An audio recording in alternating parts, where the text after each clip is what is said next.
নমস্কার, Meghnad news bulletin থেকে মেহেরা সঞ্জয়। আজকে এই নির্বাচন তো আমাদের দোরগোড়া। আমাদের পশ্চিমবঙ্গে 23 তারিখ প্রথম দফায় আর 29 তারিখ দ্বিতীয় দফায় নির্বাচন। যাই হোক, নির্বাচনের আগের মুহূর্তে যে বিষয়গুলো ঘটে আর কি, ব্যালটে নির্বাচন, যারা সরকারি কর্মী বা পুলিশ, তারপর হচ্ছে সাংবাদিক, তাদের ব্যালটে ভোট দেওয়ার জন্য নির্বাচন কমিশন স্বীকৃতি জানিয়েছেন।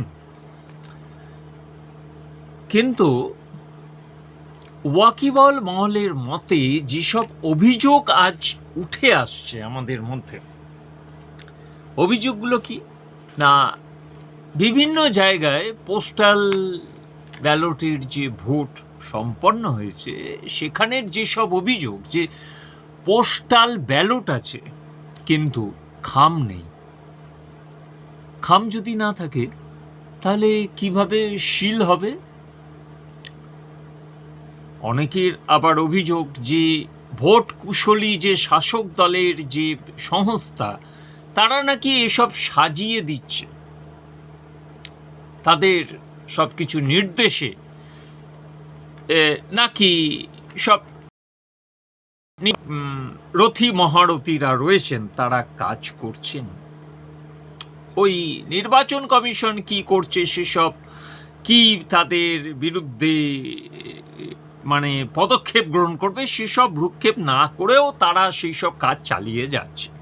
তার মানে এটা একটা জিনিস, যেটা আগামী যে নির্বাচন ঘটবে সেখানে যে ছাপ্পা ভোট এবং অবাধ সন্ত্রাস যে চলবে, এটা কিন্তু এখন থেকে প্রমাণিত হয়ে যাচ্ছে।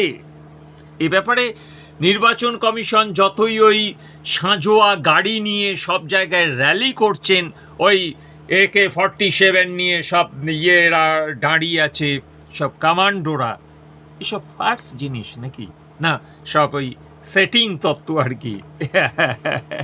এটা আমার কথা নয়, মানে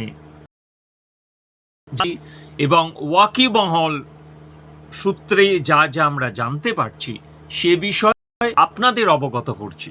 কোনো বিভ্রান্তিমূলক কোনো কথা কিন্তু আমি বলতে চাই না। কেন বলবো?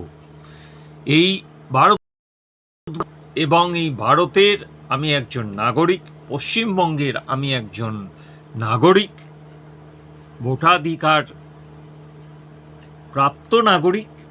সেখানে আমি কাউকে বিভ্রান্ত করব, এবং একজন সাংবাদিক, সেখানে কাউকে বিভ্রান্ত করা কিন্তু আমার উদ্দেশ্য নয়। আমার উদ্দেশ্য যে মানুষকে সচেতন করা, কোনো বিভ্রান্তি ছড়ানো নয়। কিন্তু আগাগোড়া এই কথা বলছি। এরপরে আরেকটা জিনিস, ওয়াকিবহাল মহল সূত্রে যে জিনিস জানা গেছে, যে যখনই যেসব জায়গায় ভোট দান হয়েছে ব্যালটে, সেখানে বলা হচ্ছে যে সেই ব্যালট পেপারের পিছনে পার্ট নম্বর, অংশ নম্বর, এগুলো লিখে দিতে হবে। ওয়াই? কেন আমরা লিখব? কেন? ভোটের পর কি বিবেচনা করা হবে কে কোথায় ভোট দিয়েছেন? কেউ লিখবেন না, কেউ লিখবেন না। পরিষ্কার চ্যালেঞ্জ করবেন, কোথায় এই নির্দেশিকা আছে যে ব্যালট পেপারের পেছনে পার্ট নম্বর, অংশ নম্বর, এপিক নম্বর লেখার নির্দেশনামা নির্বাচন কমিশনের দেখাতে হবে, তবে লিখবেন। নচেৎ নির্বাচন বন্ধ করে দিন। কিসের নির্বাচন? লিখবো না আমরা। প্রত্যেকে যারা পোস্টাল ব্যালটে ভোট দেবেন কেউ লিখবেন না। পরিষ্কার, নির্বাচন কমিশনের কোনো নির্দেশনামায় এই কথা লেখা নেই। শাসক দলের কথা মতো বা ওই আইপ্যাকের নিয়ন্ত্রণে কি ডিএম অফিস চলবে? হ্যাঁ, বিডিও, এসডিও রিটার্নিং অফিসারের একাংশ কি গোল আলু হয়ে গেলেন নাকি? সব অবজারভাররা হচ্ছেন অপদার্থ।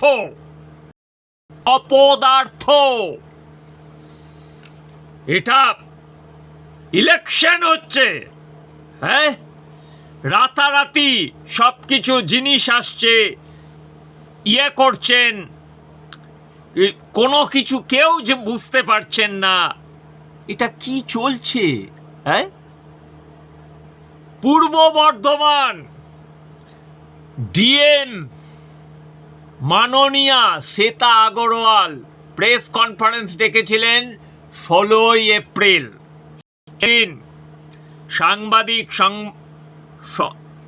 সাংবাদিক সম্মেলনে যখন সাংবাদিকরা তাকে জিজ্ঞেস করেন যে আমাদের মানে সাংবাদিকদের পোস্টাল ব্যালটে ভোট কবে হবে, তখন তিনি জানান আমার কাছে কোনো নির্দেশনামা নেই, আমি এখনো অবধি জানি না। অথচ তার পরের দিন কোনো সার্কুলার তিনি জারি করলেন না। পরের দিন হঠাৎ রাতারাতি সব বেশ কিছু সাংবাদিক সেই জায়গায় ফর্ম ফিল আপ করে জমা দিলেন ডিআইসিও দপ্তরে বা ইলেকশন দপ্তরে। এটা কি চলছে? মাননীয়া ডিএম তথা নির্বাচন আধিকারিক শ্বেতা আগরওয়াল মহাশয়া, এটা কিসের, কার নির্দেশে আপনি এই সব করছেন? সব সাংবাদিকদের বঞ্চিত করছেন। আপনার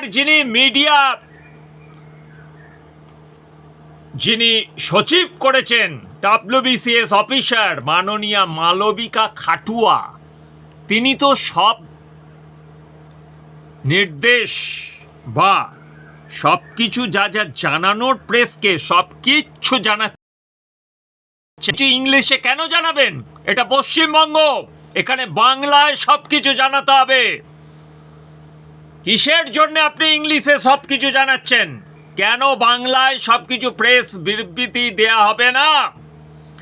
আর কবে এই যে প্রেসের কবে এই পোস্টাল ব্যালটে ভোট হবে, যদি মাননীয়া ডিএম শ্বেতা আগরওয়াল মহাশয়া না জানান এবং মাননীয়া WBCS মালবিকা খাটুয়া না জানান, আমরা এবার ইলেকশন কমিশনকে তো জানাবই এবং আদালতের দ্বারস্থ হতে বাধ্য হব যারা যেসব সাংবাদিকরা ভোট দিতে পারবেন না। ধন্যবাদ। সকলে এটা জানুন কি চলছে, কি অরাজকতা চলছে পূর্ব বর্ধমানে। এটা সকলকেই ধন্যবাদ।